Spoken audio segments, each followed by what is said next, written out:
waxaan ka hadlaynaa Soomaalidu waxay tiraahdaa siro talama noqoto arrintii hore u qalloocatay oo wax laga dhoodhoobay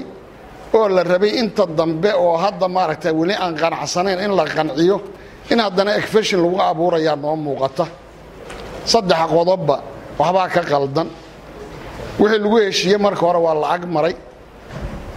waxa lagu heshiiyey baarlamaanku inuu cadaada ku shaqeeyo 6 biloodna maamulka dhan ku shaqeeyo dib u heshiisiintana ayada lagu galo waxaan aragnaa in hadda dhuusan mareeb laga bilaabay baarlamaankeena soo xaroodo la yiri inta waxa ku taliyana ragii madaxda ahaa oo markii hore maaragtay barnaamijka lagu idayo weeye xildhibaanna la ruqsaynayaa la yiri kuwana waa la qorayaa cidda marka dadka maamusho ma garanayna cid ay tahay iyadu dadkan ay geystay xildhibaanada qabiila lagu geystay awood qaybsiga lagu galay dabadeedna waxa la yiri raga inta meel fariisteen ay yiraahdeen hebel iyo hebelna aan ruqsaynay hebel iyo hebelna aan qorno taasna waxaan leenahay waa qalad kale waxaan lagu talagalay marka galmudug in la baabi'iyo saasaan u aragnaa haddii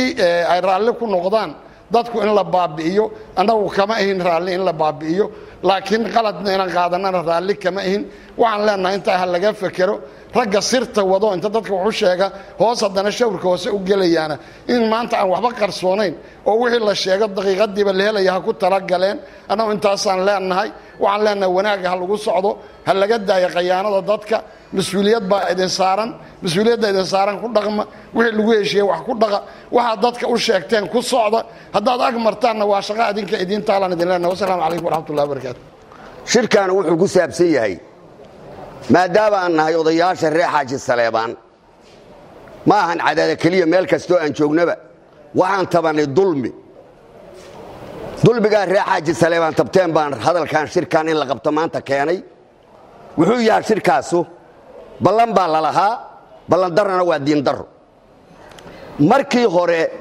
waa la tilaabsaday sidii la doonaa la yeelay waa la soo laabtay waxba la kabkabay waxba la dhameeyay xal baa la gaaray waxa keenay marka shirka wixii waa dhamaadeen waxa shirkan keenay shirka dhuusam reeb lagu qabtay ee dulmiga ah ee dib u heshiisiintana lagu aas-aasay baarlamaankuna yiri hay isugu yimaado yaa kalifay shirkan in la qabtee warkaan war dhamaysan buu ahaa marka annagu waxaan ku qasbannahay dadka aan mas'uulka ka nahay maadaama aan nahay odayaashii cidda odayaasha u ahaa ee lagu gambanayay inaan geedna ku gamba karin wixii jira inaan u hadalno maadaama aan mas'uuleen nahay ma noqonayno mas'uul haddaan madaxa ka qarsanno wax beesho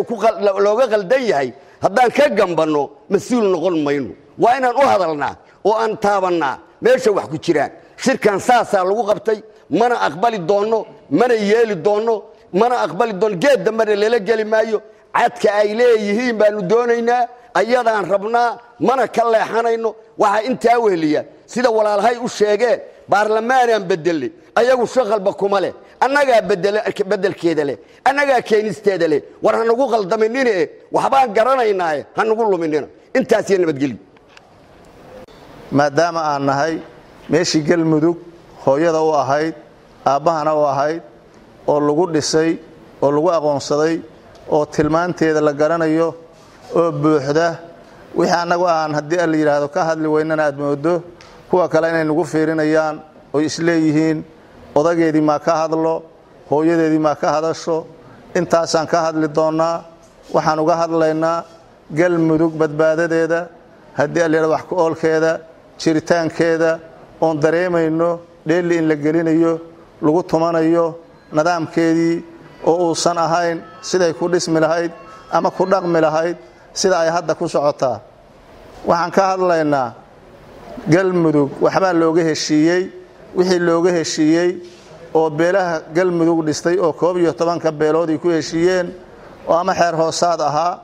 ama haddii la yiraahdo wixii xalka ay ku heshiiyeen oo xibin walba qolo qaadatay oo meel walba la iskaga ogaa ayaa la isdaba marinayaa marka koobaad xarunta baarlamaanka koobaad oo galmudug wuxuu ahaa cadaado dib u heshiisiinta beelaha galmudug dhistay koodana waxay ahayd in lagu heshiisiyo oo la iskugu keeno cadaado 6 bilood muddo ah ayaa la siiyey waxa la siiyey xaruntii baarlamaanka waxaan rabnaa xaruntii baarlamaanka maadaama nala siiyey baarlamaanka iyo dib u heshiisiinta kulligeed in lagu galo Cadaado waxaan dareemaynaa in meelo kale loo wado meelaha kale loo wadaan aysan munaasab ahayn oo ay maroojin tahay maroojintuna dadku waa dad muslina waa dad haddana wax qayb yaqaana qof waliba wixii la dhaliilayo oo la qalloociyo waa garan karaa waxaan rabnaa baarlamaankii galmudug inuu iskugu yimaado Cadaado xaruntii loogu talagalay meeshii kale oo la leeyahay waa la geynahayaana qoordadab weeye qoordadabkan ka hadlaynaa qaab xumadan ka hadlaynaa badbaadada galmudug baanu hadlaynaa waxaan rabnaa haddii la yiraahdo galmudug beelaha ay ka dhaxayso dhanina sidaan u garanayna inay noola gartaan afkii koobaad oo lagu hadlayna beesha Cadaadood ay ku hadli doonto beelaha kalena aan ka sugayno wixii qalad ah inay diidaan wixii qaablana qaataan qof aan caayayna ma jiro qof aan xumaynayna ma jiro galmudug aan soo dhaweynayna galmudug ay soo dhawow waxaan leenahay odayaashiina keensada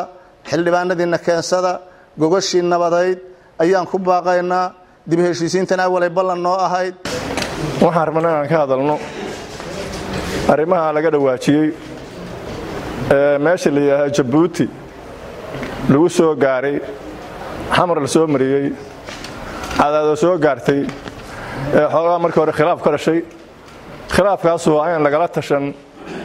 ummadda galmudug la soo go'aansaday dad gaar soo go'aansaday go'aankiina war ka yimid dabeedna laga wada hadlay labadii madaxweyne federaalka Farmaajo iyo madaxweyne Xaaf halkan yimaadeen go'aan la gaaray go'aankaas uu ahaa in galmudug lagu soo dabaalo isafgarad iyo nabad iyo heshiis go'aankaas wuxuu ahaa baarlamaanka saldhigiisu inuu yahay Cadaado inuu yahay loo gurdhisayo go'aankii sidaas ahaa waxa kale oo heliyay in lagu shaqeeyo intii dawladda la soo dhameystiro aad lagu shaqeynayo 6 bilood go'aanka sidaas ahaa waa soo dhaweyn waan u gogol dhignay waan u diyaar garownay gogosha fisan intaas anuu ku sugayna waxa dhacday in dhul sarbe loo bedelay waxaan leenahay ballantii iyo mucaahidadii iyo heshiiskii la galay yaan laga harmarin waxay ku khayroon tahay ayadoo la fuliyo wixii lagu balamo cadaaladana deeqda wax istaamriyaan ma deeqaan waxaana qabnaa wax ka soo baxaya in fashion maan wax kale ka soo baxaya in jirin waxaan soo dhaweynaynaa go'aankaas oo hore u qaadanay in lagu yimaado gogashii afadsan goolnimada afadsan lagu wada hadlo dib u heshiisiinta lagu dhameeyo shuruudihii la madaxweyne lagu dhameeyo taa halkaas aan ka doonaynaa midda labaad galmudug 12 qabiil yaa dhistay shuruucay ku dhisteen heshiis ku dhisteen awood qaybsi ku dhisteen baarlamaan baa lagu sameeyay markii hore 89 buu ah waxaana soo gaartay xamar baasha lagu fargeliyo dhuusamareeb waxay noola muuqatay qalad aad baan wax silaana meesha qalad baa ku jira nin wala aqoonba jufo waliba iyo beel waliba ayada askale madax banaan wixii uga qayb galaya baarlamaanka ayadu in ka santo in la maamulo dadka waa laga qurux badan yahay waxaan leenahay oo madaxweyne arintaas sidii lagu heshiiyay ku soo dabaal u keen sidaas khayr ku jira safar gaadka in nabad saas ku jirta galmudugna sidaas ay muxuu ahaayay ku ahayd heshiis ku ahayd sidaas ay xaruntooda ahayd waanti markii dambe ugu dambeeyay labadiina madaxweyne ku ansaxdeen haddii laga qaaday oo meel kale la geeyay inta aqliga waa garanta wixii ka soo bixi kara tushuusa ka soo baxdan ma aha maanta galmudug dan ma aha danta galmudug wixii lagu ballamay in lagu fuliyo ay ku khayroonta waxaan ku soo gabageynayaa waxaan deeqay nabad waxaan deeqay cadaalad waxaan deeqay wiil heshiis laga bixin intaas aan sugayna